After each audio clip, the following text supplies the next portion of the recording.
Kanaan, jumpa lagi dalam Saat Teduh Bareng Yuk di hari Selasa ini tanggal 29 Desember 2020. Adapun tema sate kita hari ini yaitu Tuhan membuatmu tahir.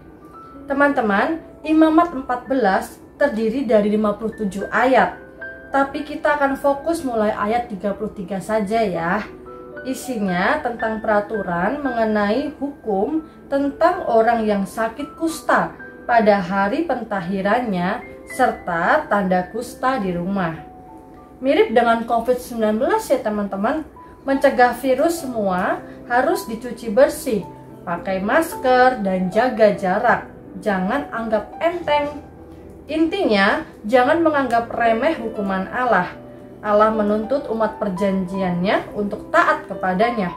Dan karenanya, Tuhan menjanjikan akan memberikan berkat ketika umatnya taat. Sebaliknya, Tuhan akan memberikan kutuk atau hukuman jika umatnya tidak taat.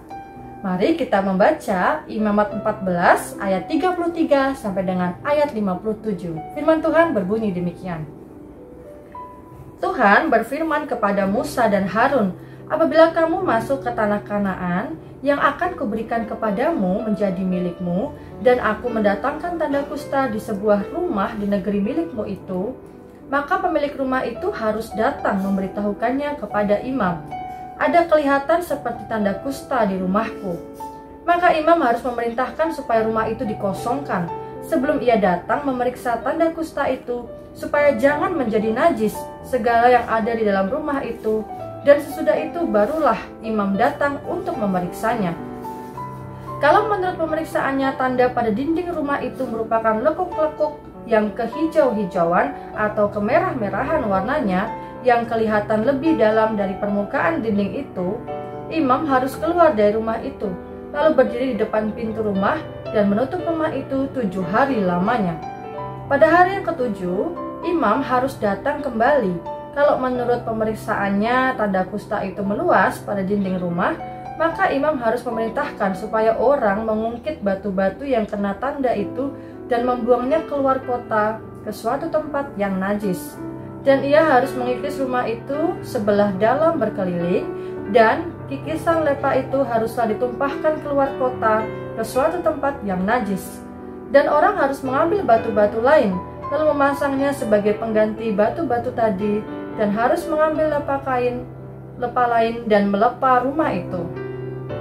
Tetapi jikalau tanda itu timbul lagi dalam rumah itu, sesudah batu-batunya diungkit dan sesudah rumah itu dikikis, bahkan sesudah dilepa lagi, dan kalau imam datang dan menurut pemeriksaannya tanda itu meluas di dalam rumah, maka kusta ganaslah yang di dalam rumah itu, dan rumah itu najis.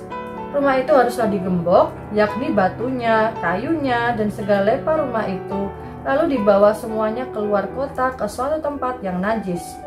Dan orang yang masuk ke dalam rumah itu selama rumah itu ditutup menjadi najis sampai matahari terbenam.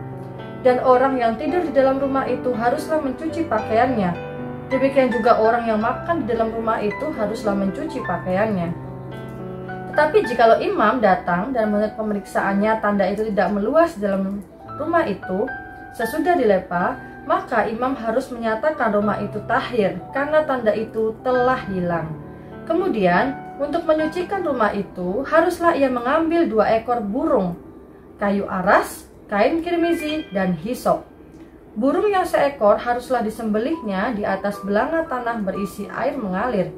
Lalu ia harus mengambil kayu aras dan hisop, kain kirmizi, dan burung yang masih hidup itu, dan mencelupkan semuanya ke dalam darah burung yang sudah disembelih dan ke dalam air mengalir itu. Kemudian ia harus memercik kepada rumah itu 7 kali.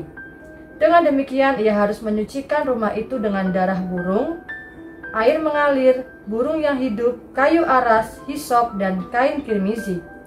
Dan burung yang hidup itu haruslah dilepaskannya keluar kota ke padang. Dengan demikian, ia mengadakan pendamaian bagi rumah itu, maka rumah itu menjadi tahir.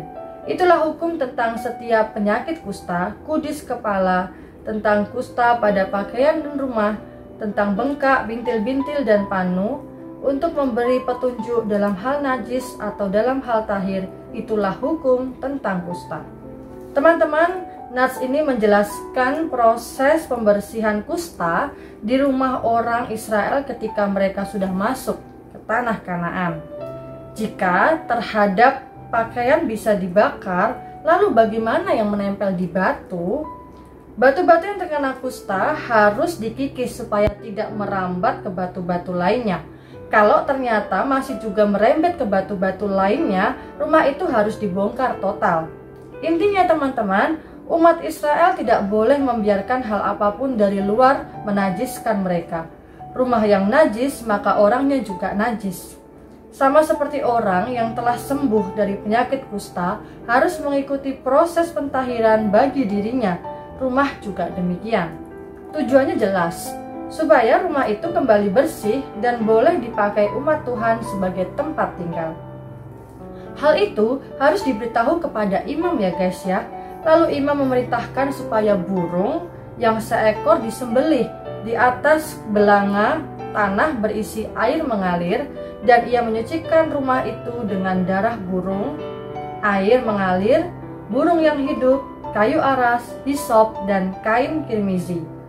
Air mengalir itu lambang kehidupan. Nah guys, Yesus juga pernah mengatakan hal itu saat mentahirkan orang kusta.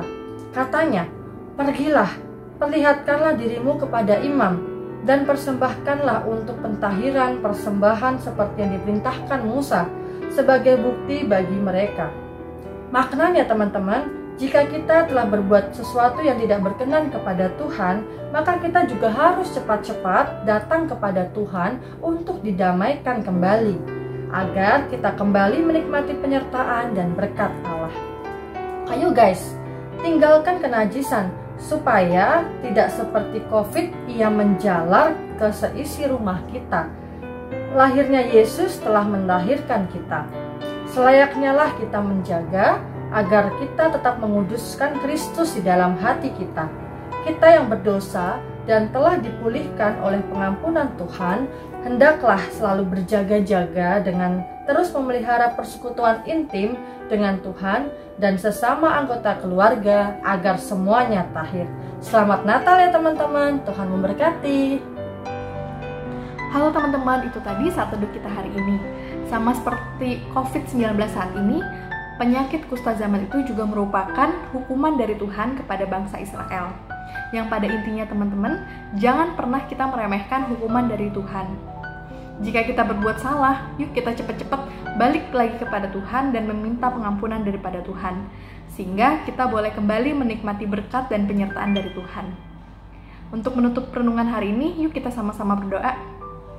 Tuhan yang baik, terima kasih Tuhan atas pernyataanmu pada pagi hari ini. Terima kasih juga Tuhan atas penyertaan-Mu selama masa pandemi COVID-19 saat ini. Terima kasih Tuhan atas kesehatan yang boleh kami rasakan sampai saat ini. Tuhan, sebentar kami mau mengakhiri tahun 2020 dan memulai tahun 2021. Tuhan, kiranya Engkau yang menyertai kami Tuhan, mengampuni kami atas segala dosa-dosa pelanggaran kami. Sehingga tahun 2021 kami boleh memulainya dengan tuntunan dan penyertaan daripada-Mu Tuhan. Tuhan, ini doa kami, di dalam nama-Mu kami berdoa dan mengucap syukur, haleluya, amin. Teman-teman, jangan lupa untuk membagikan materi saat teduh hari ini ke teman-teman yang lain supaya semakin banyak orang yang mendapatkan berkat. Besok kita juga akan ada saat teduh bareng di channel ini. Dan hari Sabtu kita juga akan ada Zoom Fellowship bareng. Linknya nanti di-share di grup WA maupun grup lain kalian. Nah teman-teman, jika teman-teman punya masalah atau pergumulan, teman-teman boleh DM Instagramnya Youth GKI Kanaan atau dengerin podcast di Spotify. Have a blessed day, Tuhan Yesus berkati. Halo semua, balik lagi di obrolan santuy anak milenial. Ngomong-ngomong akhir tahun, gimana nih 2020-nya? Baik, nggak baik? Ada baiknya, ada buruknya sih sebenarnya. Aku malah belum wisuda tuh. Nah itu ketunda tuh, harusnya kan tahun ini, tapi tahun depan dan nggak tahu kapan.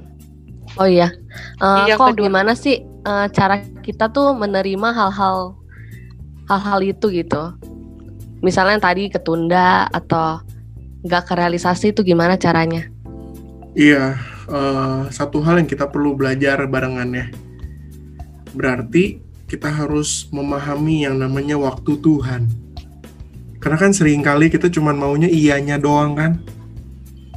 Oke, tapi kan tadi Koko bilang ada yang surprise gitu kan kok. Gimana cara kayak kita menanggapinya? Nah teman-teman, mari kita tetap berharap. Mari kita tetap hidup dalam pengharapan.